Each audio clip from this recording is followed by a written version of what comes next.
malam hari ini dengan tema makin serupa dalam penyangkalan dirinya. Singer akan menyanyikan lagu Ya Bagimu, sementara kita tetap menaikkan doa pribadi kita di hadapan Tuhan. Ya bagimu Kristus mati,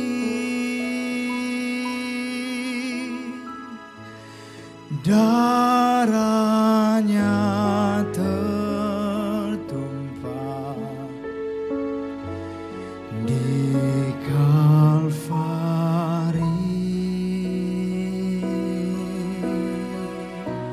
Ya bagimu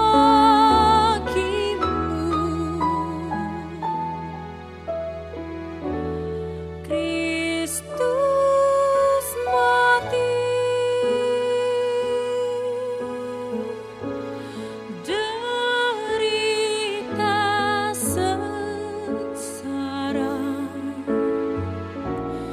ditanggungnya,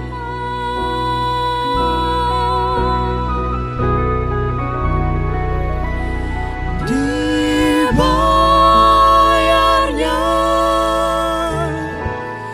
hutang manusia oleh darah kudus, dosa telah ditebus. Ya bagimu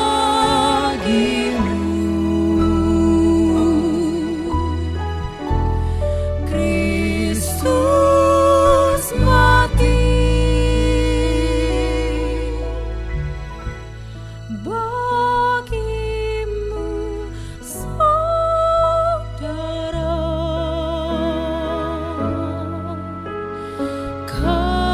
kasihnya. Kasihnya telah membawa Yesus turun dari sorga, masuk dunia cemar untuk menyelamatkan kita, manusia berdosa. Heaven came down and glory filled my soul. Mari nyanyikan.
Kami memuliakan Engkau. Kami menyerahkan ibadah ini ke dalam tangan kasih-Mu. Kiranya semua pujian kami, ibadah ini menjadi ibadah yang menyukakan hati Tuhan. Ini doa kami, dalam nama Yesus kami berdoa. Amin.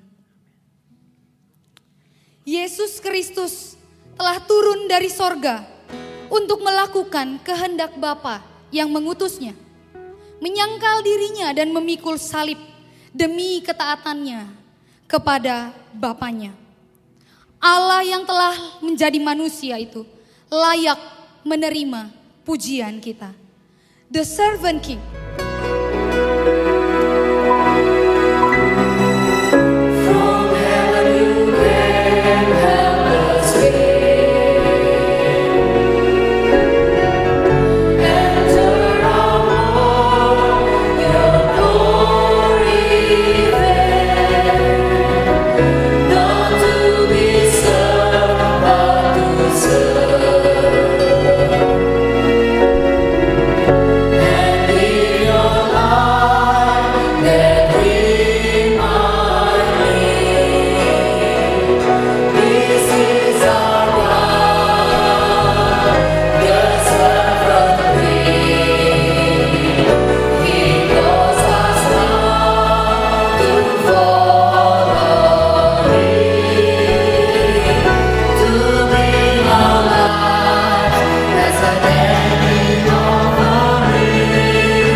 mendengarkan sharing yang akan disampaikan oleh Kak Tio Sipahutar. Kepada Kak Tio dipersilahkan. Shalom, selamat malam. Puji Tuhan, melalui panitia saya diberi kesempatan untuk sharing sedikit ya 15 menit mengenai pergumulan saya menjadi ibu rumah tangga. Saya mensyukuri, saya baru 1 kali kalau nggak salah KTA absen, dan saya menikmati KTA banyak dari sharing-sharing hidup para alumni dan ibu rumah tangga tuh selalu ada topiknya lah setiap sesi. Dan saya bersyukur, tetapi pada malam ini saya justru diberi kesempatan untuk men-sharingkan apa yang saya alami di dalam kehidupan saya sebagai salah satu atau bagian dari populasi perempuan yang harus menyerah kepada apa ya? Kepada tunduk kepada firman Tuhan gitu ya. Meskipun berontak setiap kali dengan tenaga saya selalu berontak, tetapi ternyata nggak cukup kuat gitu untuk memberontak. Dan saya akan memulai sharing saya 15 menit, mudah-mudahan bisa ke capture gitu ya, hidup selama 12 tahun. Saya namanya sih lengkapnya Tio Pansi Pahutar, panggilannya Tio. Saya alumni FKM UI 99. Saya punya suami 1 belakang, punya putri 3, usia hampir 11 tahun, lalu 7 tahun dan usia 5 tahun. Tiga-tiganya putri, sekarang ada di sekolah minggu. Saya ceritakan dari awal, tahun 99 saya kuliah, saya ambil kesehatan masyarakat, majoring kekhususannya saya ambil statistik kesehatan. Kebetulan saya memang orangnya suka yang rumit-rumit gitu, yang rumit-rumit, yang rigid gitu, saya sangat suka gitu.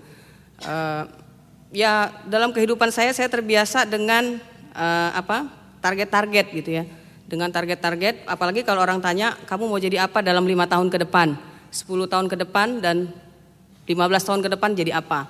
Dan saya punya target itu, gitu. Saya punya target. Lalu saya sengaja membeli schedule book itu, lalu saya bikin target saya per tahun, di akhir tahun saya evaluasi gitu. Saya sangat terbiasa dengan itu. Lalu sampai pada suatu waktu saya bertemu dengan suami saya yang tidak bisa begitu gitu ya, yang nggak bisa begitu. Pelan-pelan terbongkar gitu, pelan-pelan terbongkar bahwa kebetulan suami saya adalah seorang dokter, jadi fleksibel gitu. Nggak bisa ditentukan, hari ini bisa ketemu, dischedulekan, ya mungkin juga nggak bisa gitu, karena mungkin ada pasien dan segala macam, dia harus mengutamakan pasien. Lalu tapi pacaran 2 tahun juga banyak berubah gitu, dan khususnya dari yang schedule ini. Tapi saya nggak pernah berhenti gitu, sampai akhirnya saya menikah lalu punya anak. Saya masih bekerja, saya sudah menjalani banyak pekerjaan, mulai dari peneliti, mulai dari banyak saya udah menjalani bersama dosen saya juga. Lalu kemudian saya bekerja di LSM, di World Vision Indonesia Internasional. Mungkin ada di sini yang pernah juga di sana. Lalu saya menjalani hidup saya dengan 1 anak, dan saya terus menjalani karir saya. Dan saya punya mimpi bahwa pada umur 35 tahun atau 40 tahun saya sudah lulus S3 dan saya akan menjadi dosen, dan saya akan menjadi seorang profesor dengan penelitian-penelitian saya gitu. Dan saya nggak malu ya mengatakan ambisi saya ini, bahwa memang saya berjuang untuk itu. Lalu tahun 2009 saya masuk pasca sarjana, saya ambil S2, saya kembali ambil statistik, saya ambil kekhususannya statistik kembali, statistik kesehatan. Lalu saya lulus tahun 2011 dengan menjadi lulusan terbaik pada tahun 2011. Saya cum laude, dan cum laude tertinggi pada saat itu tahun 2011. Tahun 2011. Dan pada saat itu saya masih bekerja, saya kuliah Rawamangun Depok, saya hamil anak kedua, dan saya berjuang sekuat tenaga. Saya mau seperti yang saya mau gitu. Sampai akhirnya saya melahirkan usia anak saya 8 bulan, dan anak saya kedua disakiti oleh pengasuhnya, asisten saya. Tapi saya nggak menyerah gitu. Ini kan hanya ya sekedar seperti biasalah gitu. Masa Tuhan nggak pelihara gitu ya. Lalu saya hire satu lagi babysitter dan juga asisten yang lain. Saya berharap bahwa jalan saya akan mulus ke depan gitu dengan karir saya. Dan karena memang LSM tempat saya bekerja itu organisasi yang cinta anak, lalu saya dengan prestasi saya maka saya diizinkan untuk bekerja dari rumah selama 1 tahun, dari rumah. Jadi saya ke kantor hanya meeting saja. Wah, saya senang sekali gitu. Siapa yang nggak senang bahwa saya terima gaji, karir saya enak, anak saya bisa saya lihat, gitu ya. Saya meeting, jadi email dirancang sedemikian rupa bahwa saya bisa bertemu dengan Tio berapa minggu sekali untuk meeting. Siapa yang berkepentingan dengan Tio silakan di arrange meetingnya. Dan saya senang sekali. Lalu saya hire babysitter lagi dan kali kedua kena lagi. Anak saya biru-biru, biru-biru disakiti oleh babysitter. Dan pada saat yang sama saya nggak menyerah. Saya minta pertolongan orang tua, mertua saya, siapa yang mau tinggal di tempat saya untuk menemani anak-anak saya. Saya mau cari lagi babysitter yang lain gitu. Tapi nggak bisa, nggak ada gitu. Nggak ada yang mampu lah, karena orang tua saya dan mertua saya ada di kampung, jadi tidak menemukan komunitasnya di kota gitu. Lalu saya harus menyerah untuk keadaan itu. Tetapi saya berontak gitu ya. Saya berontak. Kenapa? Karena saya pengen seperti suami saya. Kalau kamu dilahirkan ditebus dengan darah yang sama, saya juga punya anugerah yang sama gitu. Saya mau sama seperti suami saya, bahwa saya juga bukan perempuan yang asal aja gitu loh, melewati hidup satu hari enggak. Saya juga punya tujuan hidup ke depan, saya punya misi ke depan, dan saya juga enggak diganggu gitu. Saya mau bersamaan dengan suami saya mau mengikut Tuhan, tapi yang saya itu jangan diganggu gitu. Saya mau mencapai tujuan saya di umur 40, saya akan menjadi seperti yang saya mau, yang sudah saya rencanakan sejak saya masih muda-muda mahasiswa. Dan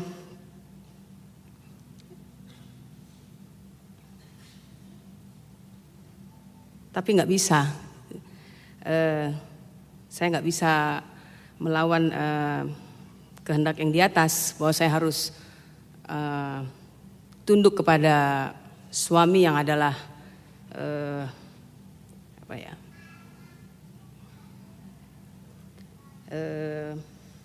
utusan Tuhan bagi saya, yang membentukkan saya di dalam keluarga. Bahwa akhirnya saya punya 3 anak dan saya harus, pernah satu kali adik kelas saya bertanya yang sedang menggumulkan untuk jadi ibu rumah tangga, "Kak, rahasianya apa sih Kak, kok Kakak mau sih jadi ibu rumah tangga? Kakak kan punya ini dan prestasi sebagai beberapa." Saya bilang saya menyerah pada saat saya berdoa gitu. Saya berteriak, saya berdoa, saya nggak mau, tapi saya harus mau gitu. Disitulah saya menerima bahwa ambisi saya, semua yang saya mau, semua yang saya kehendaki saat ini bukan itu yang Tuhan mau. Lalu ya itu berat bagi saya, itu proses mencari saya ini mau apa sebenarnya sampai sekarang ya. Dan saya bersyukur saya dikuatkan dari KTB Pasutri. Khusus ya kalau perempuan yang ambisinya terlalu tinggi itu sangat sulit menerima.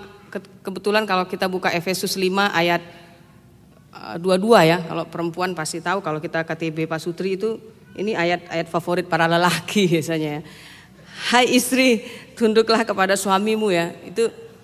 Itu sangat sulit saya terima gitu, karena ini adalah bagian dari kehendak Tuhan kepada para perempuan di seluruh muka bumi gitu. Bahwa hanya ada satu imam di dalam keluarga, hanya ada satu pemimpin gitu. Tapi saya mau jadi pemimpin itu, jadi kita berdua aja yang jadi pemimpin gitu.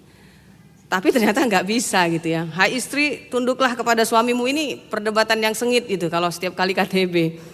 Tetapi akhirnya di dalam KTB itulah saya mendapat pengertian baru, pemahaman yang baru. KTB Pasutri kami ada 6 keluarga dan saya bersyukur sekali di KTB Pasutri inilah saya diberi pengertian-pengertian baru gitu ya.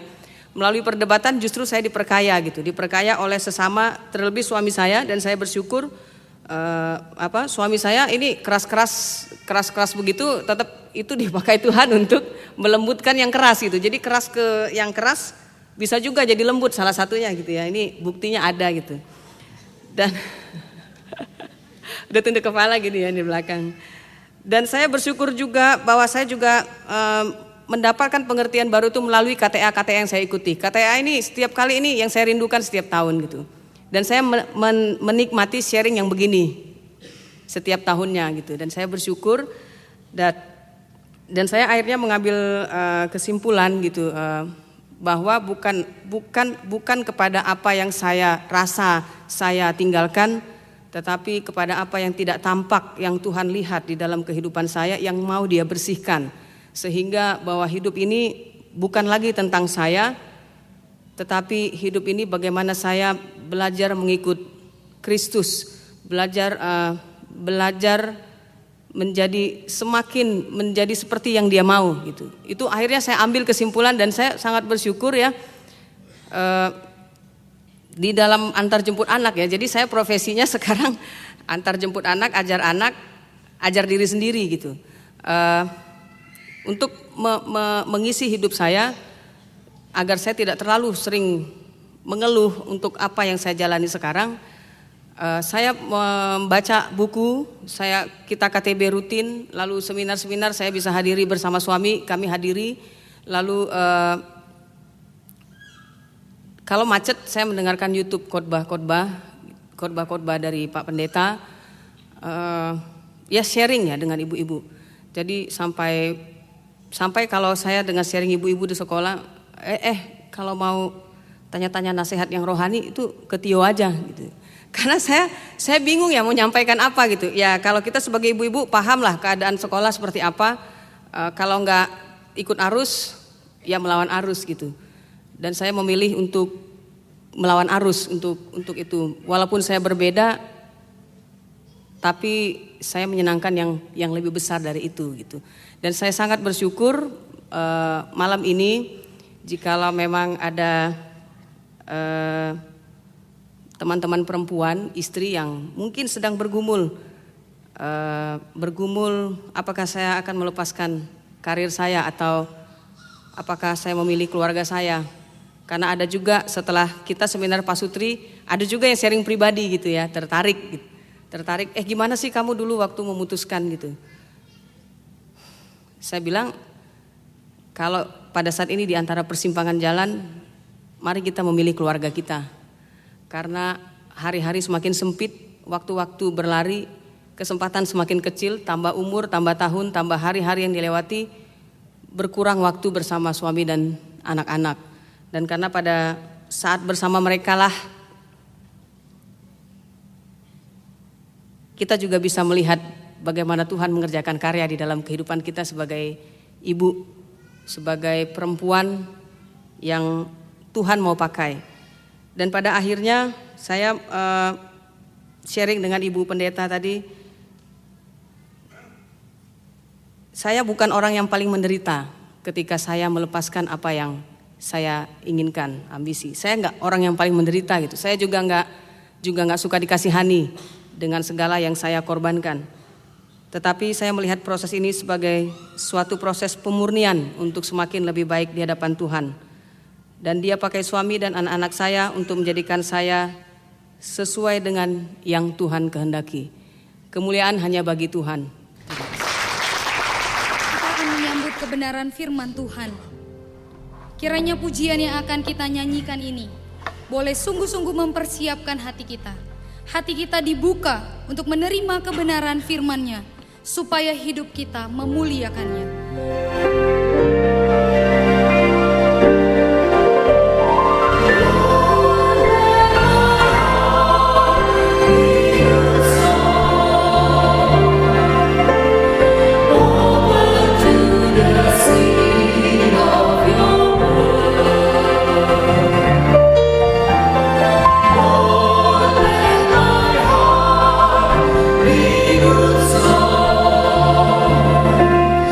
Well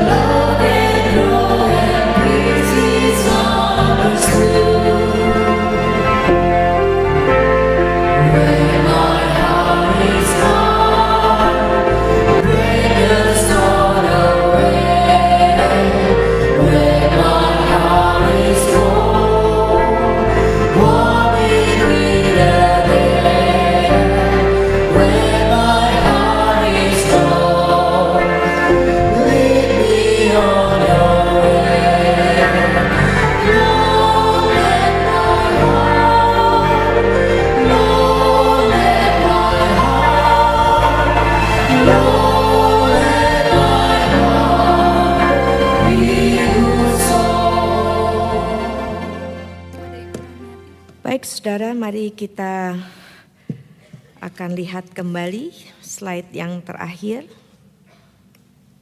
Oke, kita sudah sampai di sini tadi.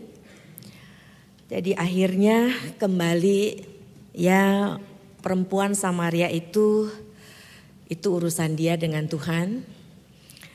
Murid-murid itu urusan mereka juga dengan Tuhan. Dan orang banyak di Samaria itu juga itu urusan mereka dengan Tuhan. Nah, sekarang persoalannya adalah saya dengan dia.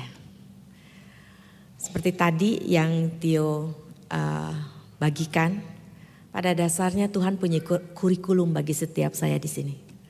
Dan setiap saya di sini unik. Latar belakang kita unik, perjalanan hidup kita unik. Pergumulan kita, apa yang Tuhan izinkan terjadi dalam hidup saudara dan saya juga unik.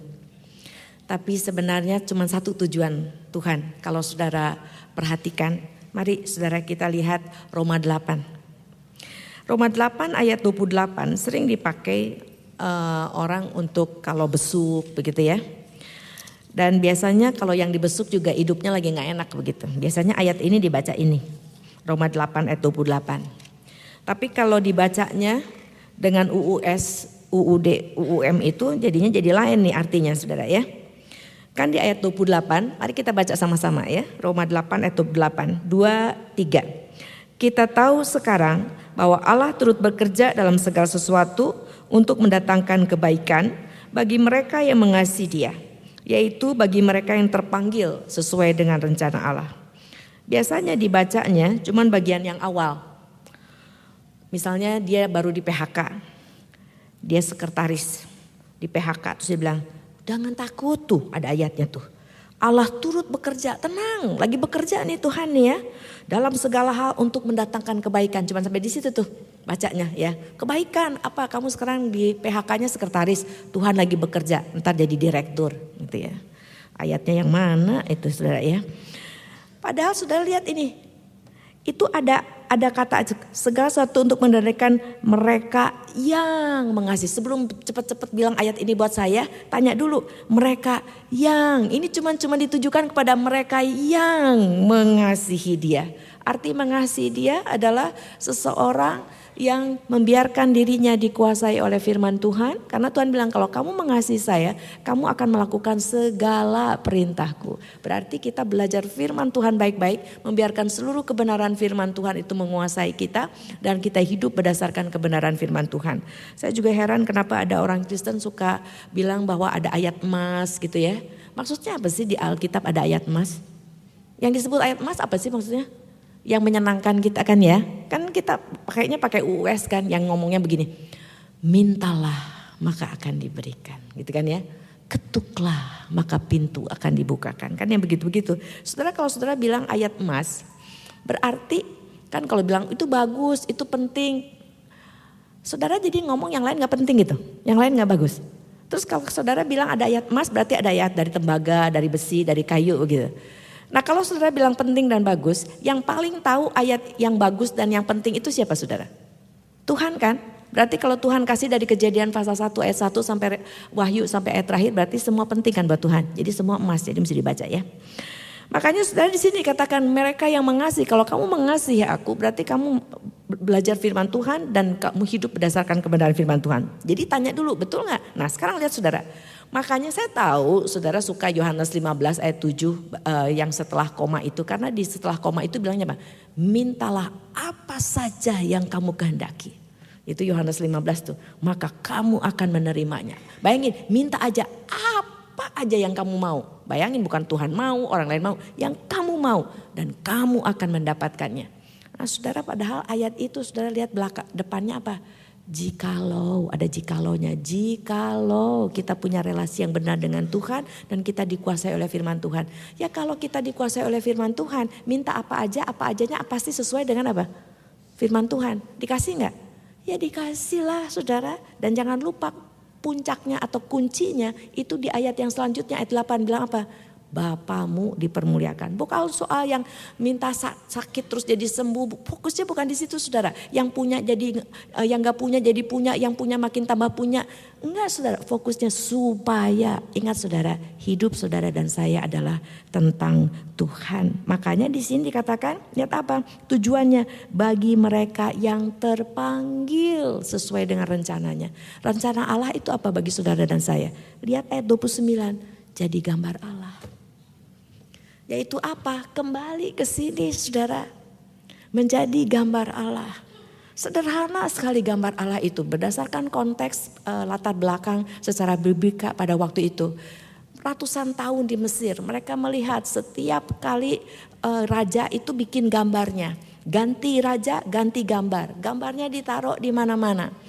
Maksudnya bukan gambar yang disembah, rajanya. Gambar itu menunjuk kepada rajanya. Nih kasih tahu gambar itu. Yang berkuasa itu siapa? Yang patut dipuja itu siapa? Yang patut disembah itu siapa? Nah lalu Tuhan pakai itu gerakan Musa untuk menuliskan tentang tujuan Tuhan menciptakan saudara dan saya, mengatakan kamu gambar saya.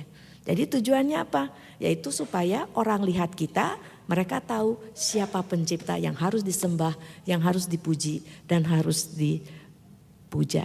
Itu artinya menjadi gambar Allah. Makanya di sini dengan jelas kalau kita dikuasai oleh firman Tuhan, kita tahu dengan jelas apa maksudnya itu.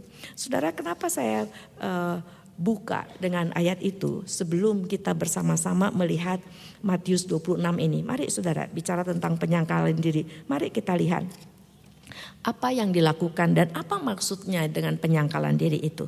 Mari kita lihat Matius 26 saudara. Matius 26 ayat yang ke-36. Matius 26 ayat yang ke-36. Mari saudara kita lihat bagian ini. Di Matius 26 di ayat mulai ayat 36 ini, mari kita baca saudara bagian firman Tuhan ini secara bergantian ya. Saya baca, kita bergantiannya sekarang begini, ayat 36 saya yang baca, lalu Putra baca ayat 37 dan Putri ayat 38. Jangan salah identitas saudara ya. Kita baca 36, 37 nanti ayat 39 saya lagi, kita bergantian ya. Ayat 36, maka sampailah Yesus bersama-sama murid-muridnya ke suatu tempat yang bernama Getsemani. Lalu ia berkata kepada murid-muridnya, duduklah di sini sementara aku pergi ke sana untuk berdoa.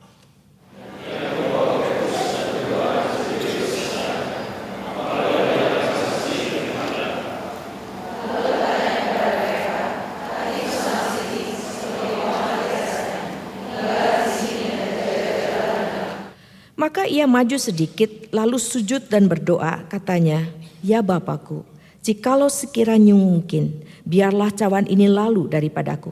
Tetapi janganlah seperti yang ku kehendaki, melainkan seperti yang engkau kehendaki.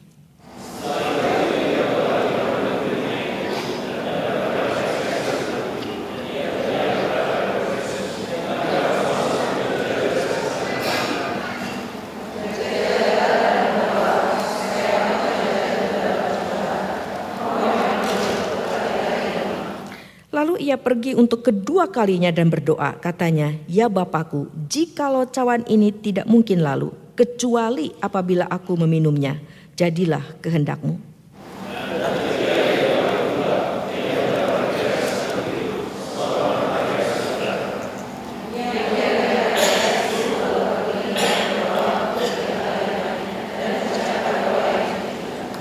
Sesudah itu ia datang kepada murid-muridnya dan berkata kepada mereka, tidurlah sekarang dan istirahatlah. Lihat, saatnya sudah tiba bahwa anak manusia diserahkan ke tangan orang-orang berdosa.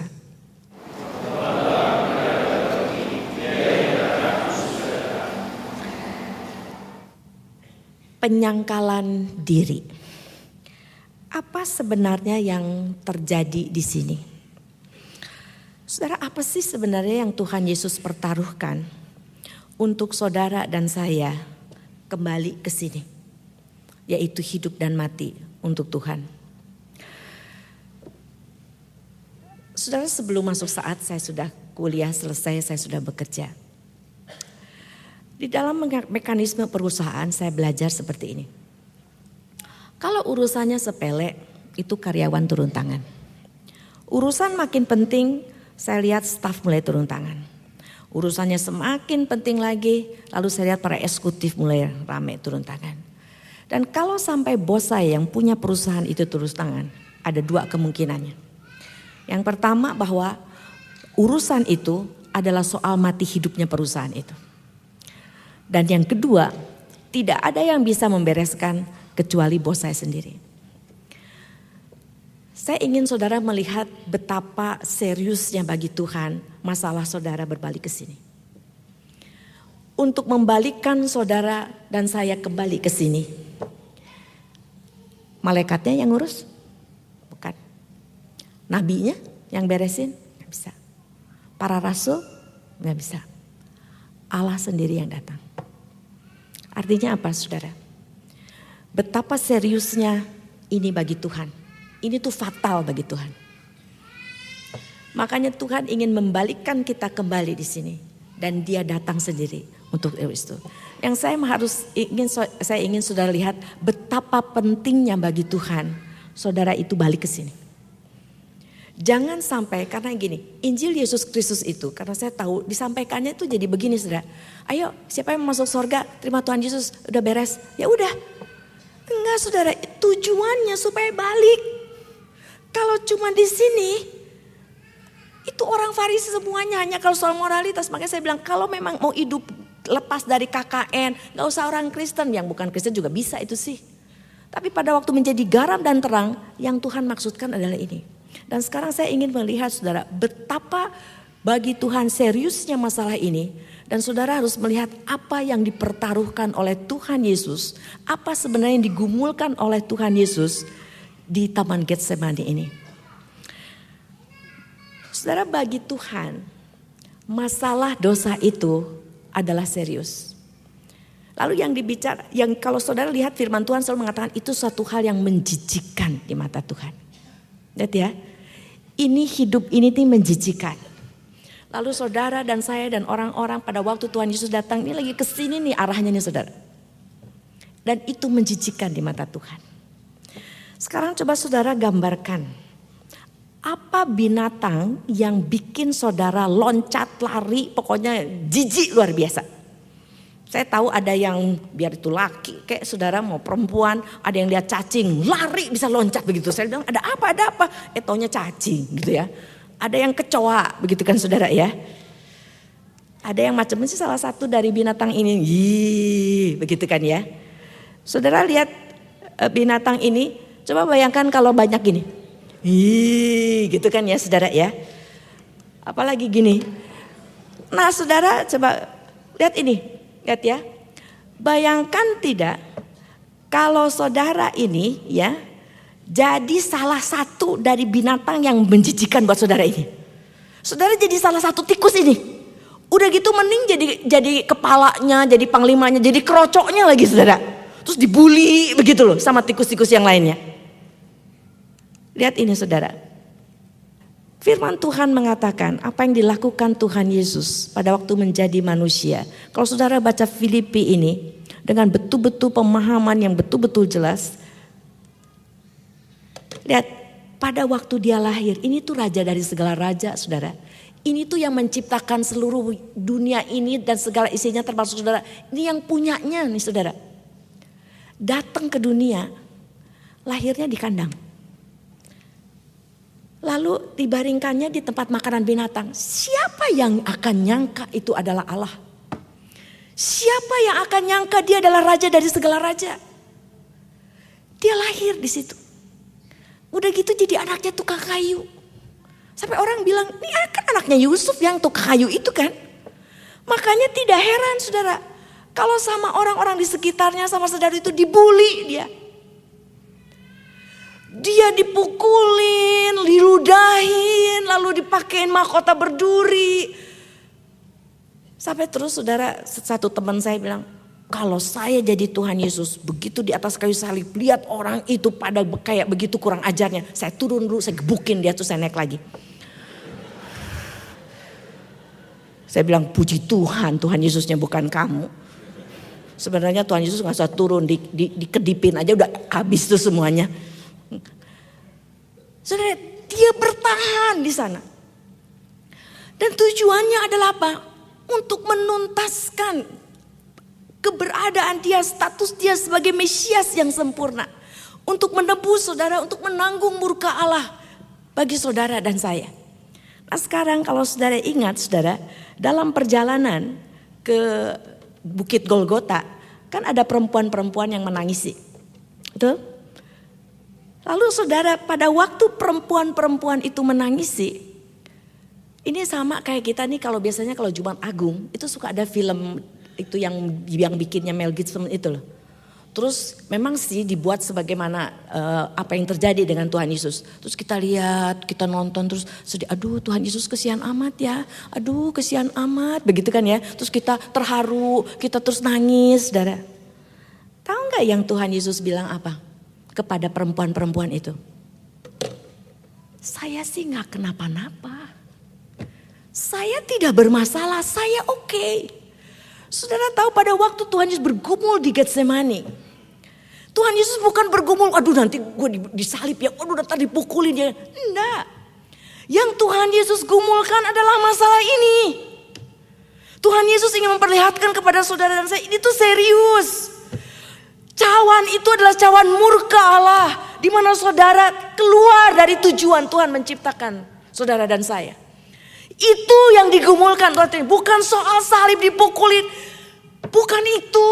Saudara kumpulkan seluruh kesengsaraan yang ada di dunia ini yang mungkin terjadi pada diri manusia. Baik itu sakit, penyakit maupun bencana alam. Apapun juga kumpulin jadi satu. Dibandingkan dengan murka Allah. Dampak dari UUS ini saudara, gak ada apa-apanya. Tuhan ingin ini balik. Makanya Tuhan bilang, saya gak masalah. Kamu yang bermasalah. Kamu yang harus ditangisi. Kamu yang harus meratapi anak-anak. Bukan saya sih Mesias yang sempurna. Saya oke. Saya sedang melakukan pekerjaan Bapakku dan menyelesaikan. Saya tidak bermasalah. Kamu yang bermasalah. Apakah saudara dan saya pernah menangisi dirimu sampai seperti ini yang dimaksudkan oleh Tuhan Yesus tentang hidup ini? Karena begini, kalau saudara menganggap ini tidak kenapa-napa, maka saudara tidak akan melihat nilai ini. Saudara tidak bisa akan menangkap yang Tuhan maksudkan dengan apa artinya kamu dapat di sini, tapi kamu hilang di sini. Nanti akhirnya kita akan terus berjuang di sini, bukan berjuang yang di sini, saudara. Karena yang 1 Korintus pasal 15, mari saudara kita lihat. 1 Korintus pasal yang ke-15. Ayat yang ke-58. Saudara perhatikan di situ. Pada waktu Tuhan Yesus, firman Tuhan maksud saya berkata, karena itu saudara-saudaraku yang kekasih. 1 Korintus 15 ayat 58. Berdirilah teguh, jangan goyah. Dan giatlah selalu dalam pekerjaan Tuhan. Sebab kamu tahu bahwa dalam persekutuan dengan Tuhan jerih payahmu tidak sia-sia. Saudara, seharusnya seorang anak Tuhan ini di sini saudara berjuangnya. Bukan di sini. Yang dimaksudkan yang tidak sia-sia bukan di sini. Karena persoalannya begini saudara. Kalau di sini kan kita di ranahnya yang tadi punya apa, bisa apa segala macam. Kita kan di situ. Jadi kita berjuang mati-matian tapi berjuangnya untuk UUS di sini. Makanya dosa Tuhan bilang ini jauh dari tujuan. Nah di sini saudara memang kita belum sempurna. Kita belum sempurna. Tapi yang jelas seperti yang Paulus bilang arenanya udah benar. Finishnya sudah jelas. Makanya Paulus bilang dia gambarkan sebagai atlet.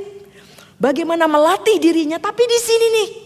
Dengan finish yang jelas bisa jadi jatuh bangun waktu itu. Tapi tahu jatuh bangunnya adalah jatuh bangun di dalam usaha mati-matian ingin nyenangin Tuhan. Beda loh saudara. Kalau di sini jatuh bangunnya mati-matian ingin apa? Menyenangkan diri saya sendiri. Tapi kalau yang di sini adalah untuk nyenangin Tuhan. Lain saudara. Dan ini jelas sekali dia bisa melihat saudara. Bahwa perjalanan hidupnya di dalam perjuangan ini biar mati-matian kayak apa. Begitu ya saudara. Apapun yang dipertaruhkan. Enggak ada apa-apanya dibandingkan anugerah di mana saya bisa kembali menjadi gambar Allah yang sebagaimana seharusnya. Sekarang begini, ini seharusnya mengusik saudara dan saya, ya. Dalam arti begini, di dalam setiap pabrik biasanya, ya, memproduksi sesuatu itu adalah bagian quality control, ya. Kalau misalnya saya ingin memproduksi, misalnya pabrik itu memproduksi sebuah TV, ya, produksinya produk TV. TV itu harus kinclong gambarnya, jernih, suaranya bagus, pokoknya harus berfungsi sebagai TV yang sempurna, begitu kan, yang baik. Nah sekarang saya mau tanya, kalau ternyata TV itu, lihat ya, TV itu ada titik-titiknya banyak, gitu ya, pada waktu ada itu menggambar itu terus banyak titik-titiknya, keluar gak itu dari pabrik? Enggak. Sekarang saya mau tanya, kalau ternyata ada hanya satu titik, saya tanya, keluar gak dari pabrik? Tetap enggak. Tapi dasar kita gitu ya, kan kita suka BS, perginya ke outlet, begitu kan ya. Yang ditolak-tolak sama pabrik, kita beli, kita bilang gak apa-apa, masih bagus, gak kelihatan kok. Itu cacatnya, apalagi kalau dilihatnya dari 10 km, gak kelihatan sama sekali. Lihat saudara, Tuhan maunya di dalam cara berpikir Tuhan, kalau saudara lihat di Alkitab, itu gak ada yang tengah-tengah saudara. Iya, enggak. Setia, tidak setia. Anak atau bukan anak. Saudara sedang ada di sini atau sedang di sini. Gak bisa saudara. Sekarang di sini begini. Kita masih bisa jatuh, iya. Tapi status adalah anak. Yang di dalam usaha untuk hidup dan mati bagi Tuhan. Maka pada waktu kita jatuh, itu lihat saudara. Status tidak berubah. Tapi Allah Roh Kudus pasti bekerja, berbicara. Gak bisa, kamu seharusnya tidak seperti itu. Dan kita akan peka, kita langsung, aduh saya jahat. Yang namanya anak Tuhan, ciri-ciri anak Tuhan itu harus terlihat jelas. Dia akan arah hidupnya sudah berbeda. Yang kedua, dia ingin belajar. Karena tahu kan hidupnya hanya untuk nyenengin Tuhan. Saya gak bisa nyenengin Tuhan kalau saya gak tahu isi hati dan pikiran Tuhan. Maka kita akan berusaha untuk belajar firman Tuhan baik-baik. Saya prihatin sekali karena saya pergi dari satu tempat ke tempat lain. Saya tanya, udah berapa lama jadi orang di sana? Lama Bu, saya udah puluhan tahun. Udah pernah baca Alkitab dari Kejadian sampai Wahyu dengan teliti berulang kali, selesai. Satu kali aja belum.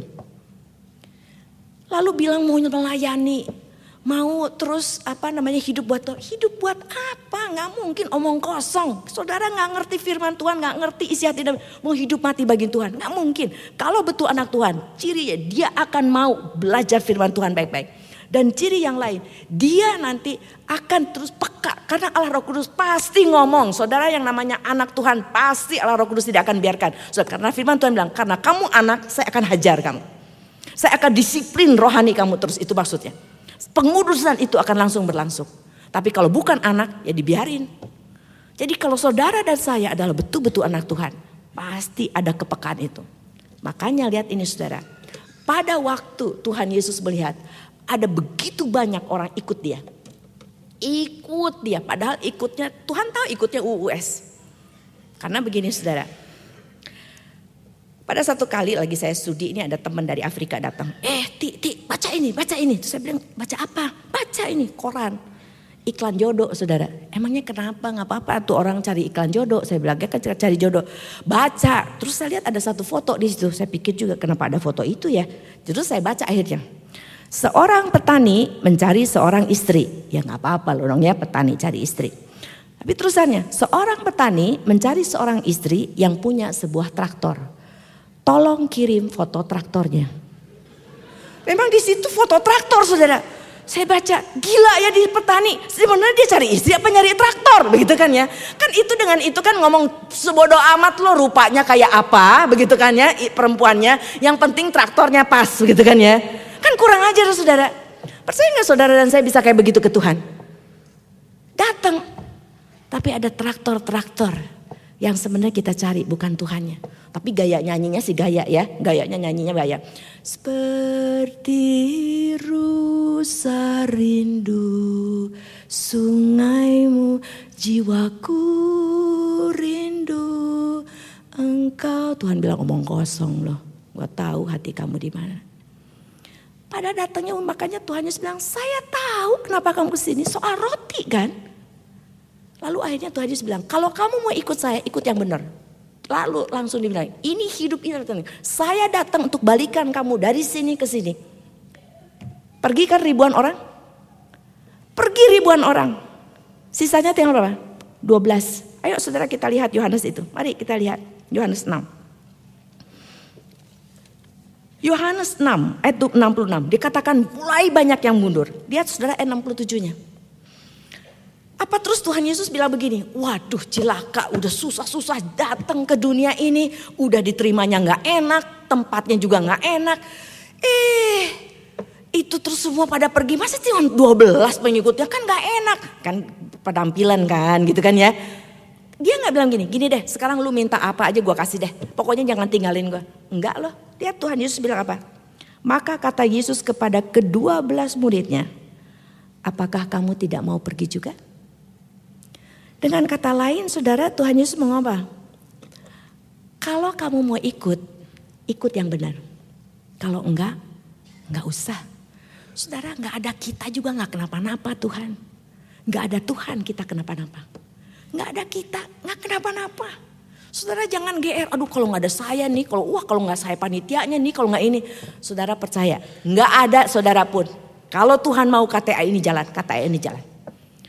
Dengan Tuhan memakai siapa saja dia bisa. Orang Tuhan bilang kamu gak mau dipakai, saya juga bisa bangkitkan pakai batu untuk mempertobatkan orang. Saudara-saudara yang muda bisa jadi belum mendengar cerita saya tentang lagu itu.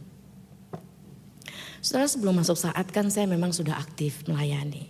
Jadi saya bertobat pada waktu mahasiswa tingkat 2. Langsung sudah terjun dalam pelayanan, diberi kepercayaan di gereja, pergi ke desa-desa, lalu membuat Yayasan Musik Indonesia bersama-sama dengan teman yang lain dan juga artis yang bertobat pada waktu itu.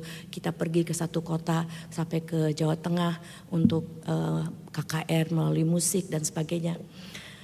Lalu masuk saat saudara, masuk saat tujuannya adalah para alumni, dulu masih ada, sekarang ada tapi di Jakarta dalam program sertifikat. Jadi dulu di saat itu ada program sertifikat 1 tahun, 2 tahun untuk orang yang seperti saya itu tidak dipanggil sebelum masuk saat saudara, bukan dipanggil sebelum masuk saat.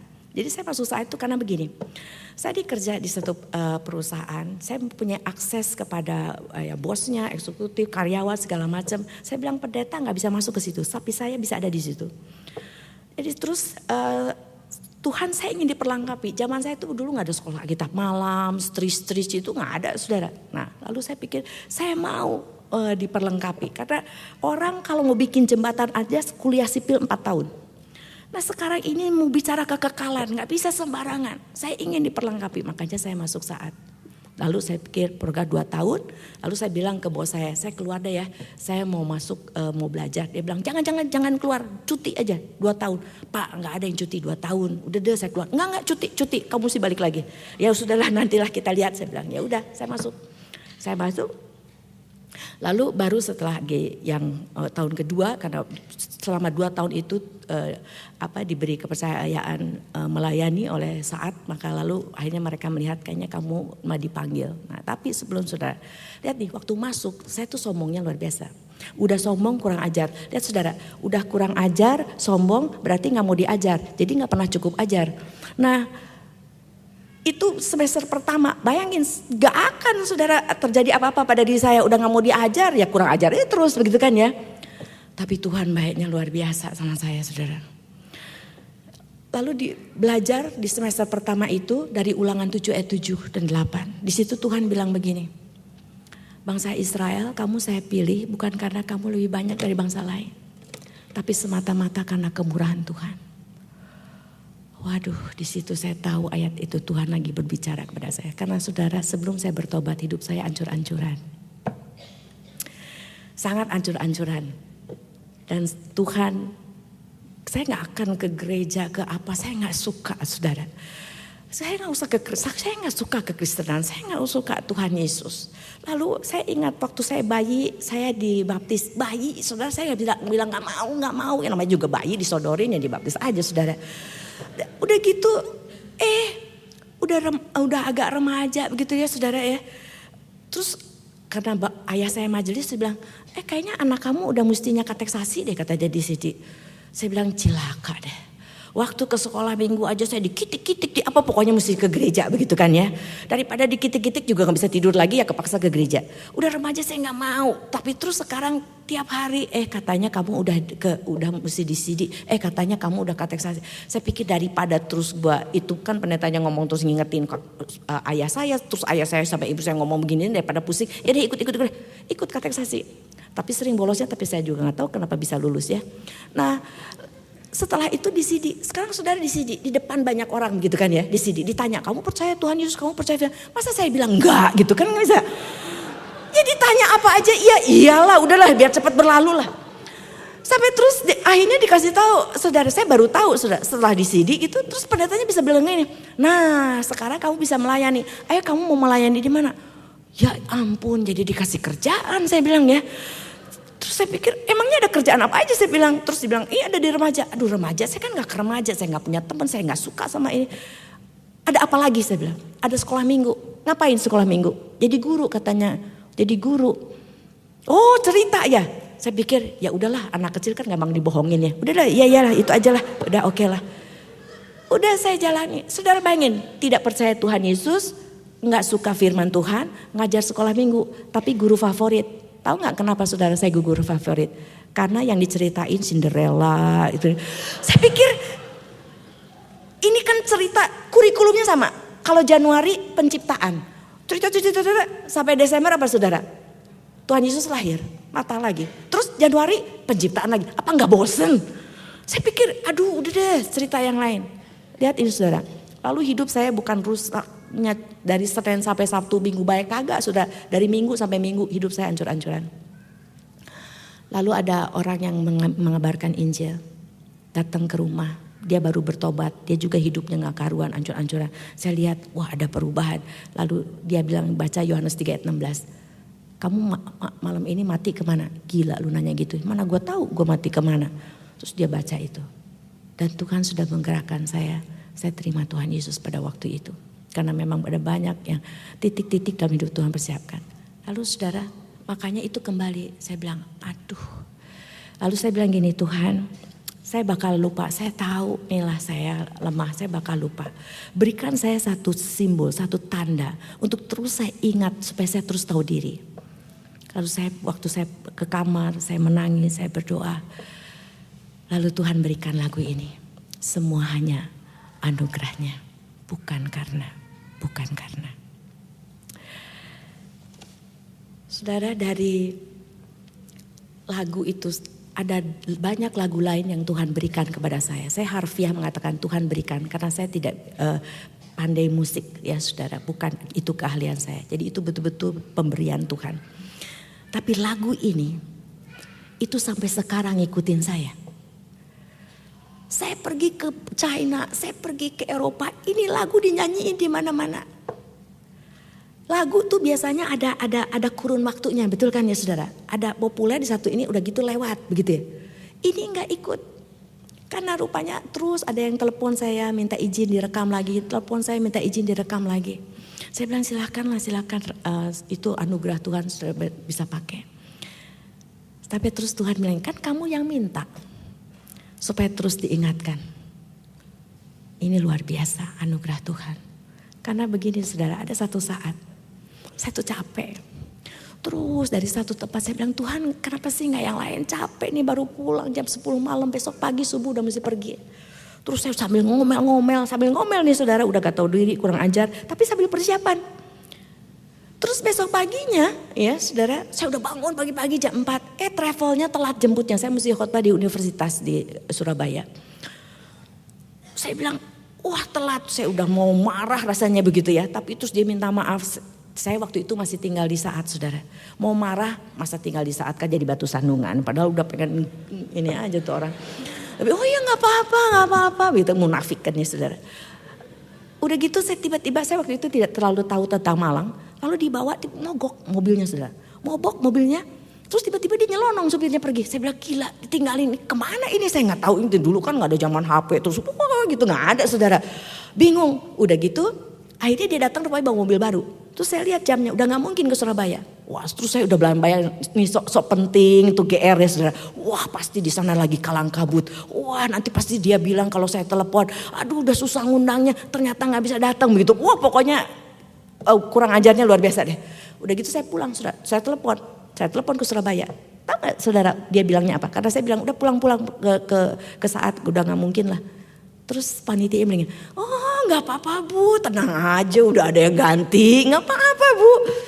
Tahu gak saya di situ saya betul-betul saya tunduk, saya berlutut, saya nangis kayak Tuhan bilang gini, gak mau, gak usah. Gak apa-apa kok gak ada kamu juga. Gak mau, gak usah.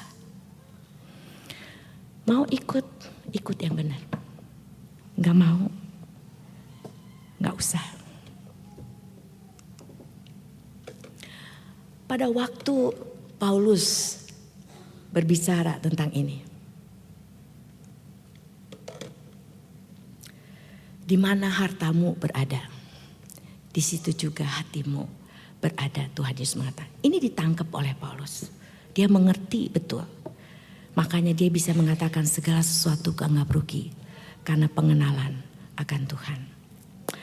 Saya pikir untuk semua ini kuncinya di mana? Di sini, saudara. Saudara harus melihat bahwa di dalam kesementaraan ini, apapun peran kita, dimanapun kita ditempatkan, ingat itu taman. Kenapa? Karena firman Tuhan mengatakan, Tuhan begitu serius, sampai Tuhan bilang begini di dalam Matius, jangan ada apapun juga yang akan menghalangi kedekatan saya ini dengan Tuhan. Makanya Tuhan bilang ini, kalau matamu menyesatkan disuruh apa? Congkil. Tangan potong. Saudara, kalau betul-betul itu terjadi, kita habis nih, semua kepala juga udah gak ada, saudara. Kalau bukan anugerah Tuhan, gak akan kita jadi begini. Berarti serius sekali. Dan lalu Tuhan bilang apa? Kalau kamu tidak membenci keluargamu. Perhatikan saudara kata yang dipakai. Membenci keluargamu. Tentu bukan maksudnya kita gak mikirin keluarga, kita gak mengasihi. Kalau musuh aja harus dikasihi kok Tuhan bilang. Tapi ingatnya adalah gini, karena apa? Ingat saudara, orang Saduki tanya kepada Tuhan Yesus. Nih katanya, karena mereka gak percaya kebangkitan. Ini ada satu laki, nih, anak pertama. Karena itu tradisi Yahudi, itu ada turun ranjang. Mati anak laki-lakinya. Ini istrinya ini dikasih ke adiknya. Terus mati lagi, dikasih lagi ke adiknya. Terus mati sampai 7. Terus dia bilang, kalau nanti di sorga itu suaminya yang mana? Saudara tahu Tuhan Yesus bilang apa? Di sorga tidak ada kawin mengawinkan. Saudara dan saya hidup seperti malaikat. Oh, berarti apa? Malaikat adalah pribadi yang hidupnya hanya untuk melayani Tuhan. Hidupnya didedikasikan, hanya fokusnya jelas. Makanya kenapa tadi di 1 Korintus 19 begitu sampai jerih lelah kita selesai. Jerih lelah apa? Mati-matian kita berjerih untuk tetap hidup bagi Tuhan kita. Terus jatuh bangun. Nanti pada saat Tuhan Yesus datang itu selesai. Selama-lamanya Wahyu mengatakan kita akan menjadi umat Allah. Dan Allah adalah Allah kita. Semuanya harmonis. Itu adalah nilai yang kekal. Itu nilai yang terhingga. Yang tidak bisa dibandingkan dengan apapun. Sehingga saudara harus ingat. Bahwa yang di sini itu apapun juga, ingat itu taman. Keluarga itu taman, pekerjaan itu taman, kehidupan kita semuanya taman. Ingat fokusnya di Tuhan. Jangan sampai keluarga itu menjadi fokus kita. Saya tutup dengan ini. Saudara coba lihat Lukas. Mari kita lihat Lukas. Lukas pasal yang ke-1. Karena tadi bicara soal keluarga. Mari kita lihat Lukas pasal yang ke-1. Lukas pasal yang ke-1, ayat yang ke-5. Di situ dikatakan ada Zakaria dan Elisabet. Lihat saudara di ayat ke-6, dikatakan keduanya adalah benar di hadapan Tuhan. Kalau benar di hadapan Tuhan, itu gak bisa munafik saudara, luar dalam mesti benar. Lalu dikatakan ini orang kuncinya apa? Hidup menurut segala perintah dan ketetapan Tuhan dengan tidak bercela. Dikuasai firman Tuhan, hidup berdasarkan maunya Tuhan. Tahu hidup ini adalah untuk Tuhan. Lihat ayat 7-nya ada kata tetapi. Ini bahasa aslinya bisa diterjemahkan dan atau tetapi. Beda banget. Karena di situ tetapi mereka tidak punya anak sebab Elisabet mandul. Karena kalau ini bukan, tetapi ini Lukas ambil untuk memahami pola pikir zaman pada waktu itu. Jadi pola pikir zaman pada waktu itu begini. Orang yang diberkati itu akan punya anak, punya tanah. Saudara, kata berkat itu saya tahu sudah salah kaprah dimaknai oleh orang Kristen. Makanya saya pelajari dari Kejadian sampai Wahyu, apa Tuhan memaknai dan memakai kata berkat ini. Artinya adalah diperkenan oleh Allah. Orang yang diperkenan oleh Allah. Betul, orang yang diperkenan oleh Allah bisa punya anak. Tapi jangan dibalik cara berpikirnya. Punya anak lalu artinya diberkati. Kan banyak yang punya anak. Masa berarti semua yang punya anak pasti diperkenan oleh Tuhan? Belum tentu, saudara. Nah, lihat ini. Tapi orang Israel berpikirnya begitu. Paling gak punya anak. Jadi akhirnya apa? Lihat saudara ayat 25. Pada waktu Yohanes Pembaptis diberikan kepada Zakaria dan Elisabet, Elisabet ngomongnya begini, inilah satu perbuatan Tuhan bagiku dan sekarang ia berkenan menghapuskan aibku di depan orang. Di depan orang, saudara, bukan di depan Tuhan. Menurut kata orang, bukan menurut kata Tuhan. Makanya lihat saudara, ini dalam pemahaman ini, kan mestinya kalau dan, saudara berarti gak ada masalah antara kalimat pertama dengan kalimat berikutnya. Dia orang benar dan tidak punya anak. Nggak kenapa-napa. Tapi kalau jadi pakai kata tetapi jadi nggak enak. Sama kayak orang suka ngomong gini, itu orangnya baik, rajin, cakep, tetapi nah buntutnya nggak enak tuh. Ya, nah ini nih dibegitukan. Lihat ini saudara, coba bayangkan, dari sejak menikah sampai lanjut usia yang sudah tidak mungkin lagi punya anak dan dia memang dia mandul. Terus dan lu dikutuk lu dikutuk lu. Wah lu gak punya anak lu, bayangin. Mereka gak demo, lihat saudara. Orang yang sudah hidup di dalam anugerah, relasi anugerah itu sadar bahwa saya tidak punya hak, Allah tidak punya kewajiban. Makanya anugerah, semua ini adalah kemurahan. Maka dia hidup di dalam kemurahan. Makanya pada waktu saudara, dia terus dikutuk itu, dia bilang, loh saya bukan hidup atas kata orang kok. Saya hidup berdasarkan apa kata firman. Firman Tuhan, saya hidup adalah untuk Tuhan. Ada anak, tidak ada anak, selama saya bisa hidup buat Tuhan, itu oke. Makanya dia terang-terang, gak terus demo, Tuhan saya udah baik begini, kok kenapa Tuhan tidak kasih anak aja gak kasih. Lihat saudara, Paulus pun yang mengerti anugerah, pada waktu dia minta duri diangkat, tidak diangkat, dia gak terus, Tuhan kurang apa, saya ini cuma minta duri aja diangkat gak dikasih. Itu relasi apa? Kerja saudara. Kalau relasi kerja, Allah wajib, saya udah kerja, kan relasi kerja, saya kerja mesti dapat upah. Tambah rajin kerjanya dapat bonus, tambah rajin kerjanya dipromosikan. Itu orang upahan saudara, itu relasi kerja. Kita adalah anak di dalam relasi anugerah. Cara berpikir kita tidak boleh begitu. Yang kita pikirkan adalah, aduh serasa terhormat, anugerah yang luar biasa, kebanggaan, terima kasih, syukur saya ini gak layak, tapi saya boleh kesini. Itu yang dipikirkan oleh Paulus, itu yang dipikirkan oleh Zakaria dan Elisabet. Makanya lihat ini saudara, memang akhirnya punya anak. Lihat ini saudara, perhatikan. Dia punya anak, namanya ditentukan Tuhan. Baju yang dipakai ditentukan Tuhan. Karir ditentukan oleh Tuhan. Apa yang dia makan pun ditentukan oleh Tuhan. Zakaria Elisabet bisa bilang begini, kalau begini cuma numpang lewat dong.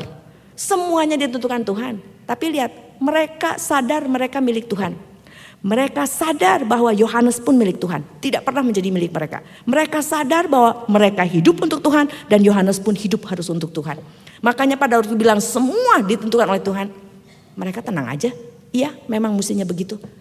Dia saudara, Yohanes itu lebih banyak tinggal di luar daripada dengan orang tuanya. Lalu akhirnya apa yang terjadi saudara? Dia hidup dalam kebenaran, bicara kebenaran, dan dia dipenggal kepalanya karena tetap teguh dalam kebenaran. Tidak mudah menjadi seorang Yohanes Pembaptis. Tapi dia sadar betul dididik oleh orang tua yang seperti ini. Begitu Tuhan Yesus muncul, dia bilang semua harus ikut. Saya harus tidak kelihatan lagi. Semua harus ikut Tuhan. Karena dari kecil dia terus dikatakan, ingat ya Yohanes, kamu punya Tuhan. Kamu harus hidup dan mati bagi Tuhan. Segala kemuliaan hanya bagi Tuhan. Kami hanya alat. Itu adalah tanggung jawab orang tua. Karena apa saudara? Pada waktu Tuhan mengatakan, penuhilah bumi. Taklukan, beranak cucu. Perhatikan saudara, penuhi bumi sama menuhin bumi sama enggak? Ayan saudara. Saudara dan saya diperintahkan untuk penuhi bumi, bukan menuhin bumi. Penuhi bumi dengan gambar-gambar Allah lainnya. Nah itu yang harus terjadi. Coba saudara sekarang, saudara coba pikirkan. Apa yang sekarang ini, apa atau siapa yang sekarang ini menjadi batu sandungan untuk saudara tidak bisa tetap hidup dan mati bagi Tuhan. Jangan-jangan, saudara jangan terus mikirin orang lain, terus apa semua yang ada di luar. Sini saudara kuncinya. Hati ini masih di sini. Makanya pada waktu Tuhan Yesus mengatakan kepada pemuda itu, pemimpin itu yang minta bicara tentang hidup kekal, tinggalkan semua, mau gak ikut saya? Dia lihat, dia banding-banding, ini lebih mempesona daripada hidup ini. Karena saudara, orang yang sudah mengerti ini, lihat Daniel itu PNS saudara. Lalu dia ingin dijatuhkan oleh temannya. Lalu dicari semuanya, bersih. Lihatin saudara, kalau orang mau menjatuhkan orang lain untuk dicari kesalahannya, ini yang mau menjatuhkan apalagi di depan raja, dia juga mesti bersih. Karena kalau dia gak bersih, dia ngomong-ngomongin orang, nanti rajanya bilang, lu juga sama, masuk ke gua sih gak sama-sama. Jadi lihat ini saudara, kalau mau bicara soal profesionalitas, soal bicara kebersihan, integritas, gak usah orang Kristen yang lain juga bisa. Tapi ini yang luar biasa saudara. Lalu musuh-musuhnya bilang gini, kalau kita mau betul-betul jatuhkan, singkirkan Daniel dan mau sukses, kejar di kesetiaannya kepada Tuhan. Luar biasa saudara. Ini musuh yang ngomong. Lu iming-imingi apa juga, lu ancam pakai apa juga, percaya Daniel tidak akan goyah. Dengan cara itu kita bisa jatuhin dia. Kapan terakhir gak usah musuh, temen kita bilang, lu iming-imingi dia apa juga, lu ancam dia pakai apa juga, percaya deh, dia tidak akan bergeming. Dia akan tetap teguh kepada Tuhannya, apapun juga. Karena dia tahu semua adalah sampah dibandingkan pengenalan. Makanya bagi Daniel tuh gak ada opsi, gak ada terus mikir, aduh sih enggak. Baca saudara di Daniel 6 itu. Tidak terusik, dia seperti biasanya tetap ingin dekat dengan Tuhannya. Bagaimana dengan saudara dan saya? Mari kita tunduk kepala.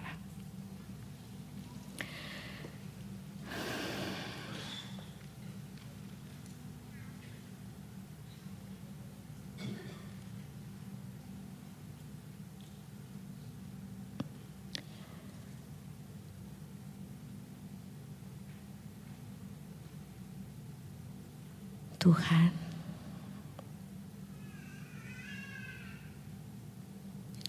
semua terbuka di hadapan-Mu. Engkau tahu betul siapa saya di sini.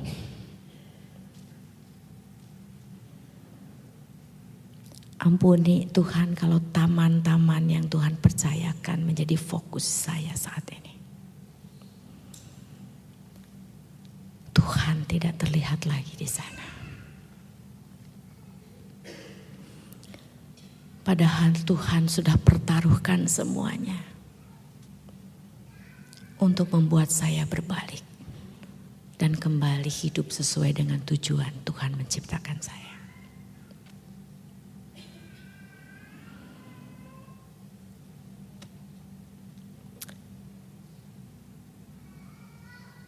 Selidiki aku, lihat hatiku, apakah ku sungguh mengasihi-Mu, Yesus. Kau yang Maha tahu dan menilai hidupku. Tak ada yang tersembunyi bagi-Mu. Telah kulihat kebaikan-Mu yang tak pernah habis di hidupku. Ku berjuang sampai Kau dapati aku tetap setia. Saudara, ada satu lagu yang saya suka. Lagu itu bunyinya begini. Sungguh ku bangga Bapa, punya Allah seperti Engkau. Saudara, Tuhan, saya bangga abis sama Tuhan saya. Udah gak usah dipertanyakan, saya kagum, saya bangga abis sama Tuhan saya. Tapi setiap kali saya nyanyi lagu itu selalu bertanya, Tuhan bisa gak ya nyanyi lagu yang sama buat saya? Sungguh ku bangga hati punya anak seperti Engkau. Atau Tuhan bilang, udahlah jangan ngaku-ngaku kamu anak saya. Malu. Mari alumni, anak-anak Tuhan, kita pulang dengan satu tekad. Saya mau bikin Tuhan bangga di dalam hidup saya. Apapun yang Tuhan percayakan, saya Tuhan, saya mau bikin Tuhan bangga punya anak seperti saya. Kalau ada saudara yang mengatakan demikian, sambil kita kembali menyanyikan lagu tadi, Selidiki Aku, saudara berdiri, taruh tangan kanan saudara di dada dan katakan, Tuhan selidiki saya. Aku lihat kebaikan-Mu yang tak pernah habis di hidupku. Ku berjuang sampai akhirnya, Kau dapati aku tetap setia. Mari kita doakan orang di sebelah kiri kanan kita. Mohon Tuhan tolong dia, supaya di dalam kesementaraan ini dia betul berjumpa dengan Tuhan. Dan Tuhan balikan dia dengan anugerahnya dan hidup bagi Tuhan. Dan dengan segala apa yang harus dihadapi, dia siap untuk melepaskan segalanya. Dan mengatakan kepada dunia, hidupku adalah Kristus. Dan semua adalah sampah. Mari saudara dengan hening doakan kiri kanan saudara. Mohon Tuhan tolong mereka pulang untuk buat Tuhan bangga. Ya Bapa, tolong saya untuk di detik manapun Tuhan panggil saya pulang, saya siap pulang untuk menjadi anak Tuhan yang membuat Tuhan bangga punya anak seperti saya.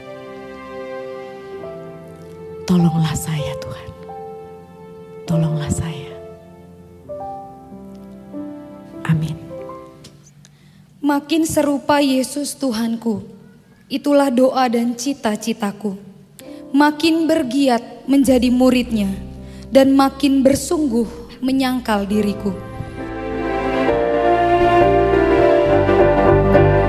Makin serupa Yesus Tuhanku, inilah sungguh kerinduanku. Makin bersama rembulan meredah, makin setia dan rajin bekerja. Tuhanku, ku berikan padamu hidup penuh dan hatiku segar. Hapuskanlah semua dosa.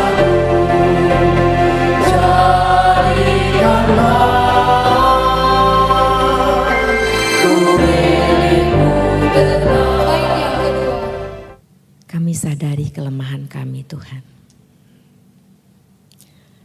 Tuhan tahu pergumulan kami masing-masing. Tuhan tahu perjalanan hidup kami masing-masing. Terima kasih untuk janji Tuhan bahwa Engkau tidak akan pernah meninggalkan kami. Sehingga segala perkara dapat kutanggung di dalam Engkau. Ya Bapa, topanglah terus anak-anak-Mu ini. Sesuai dengan janji Tuhan. Tuhan tidak akan pernah meninggalkan mereka. Hamba mohon Tuhan. Anak-anak-Mu ini tidak terkenal oleh karena pekerjaannya. Tidak terkenal oleh karena statusnya di kantor, di tempat dia bekerja. Tapi biarlah anak-anak-Mu ini dikenal orang. Karena imannya bergema dimanapun mereka berada. Kristus begitu terlihat jelas melalui kehidupan anak-anak-Mu ini. Tolonglah kami semua ya Tuhan. Dalam nama Tuhan Yesus kami berdoa. Jadikanlah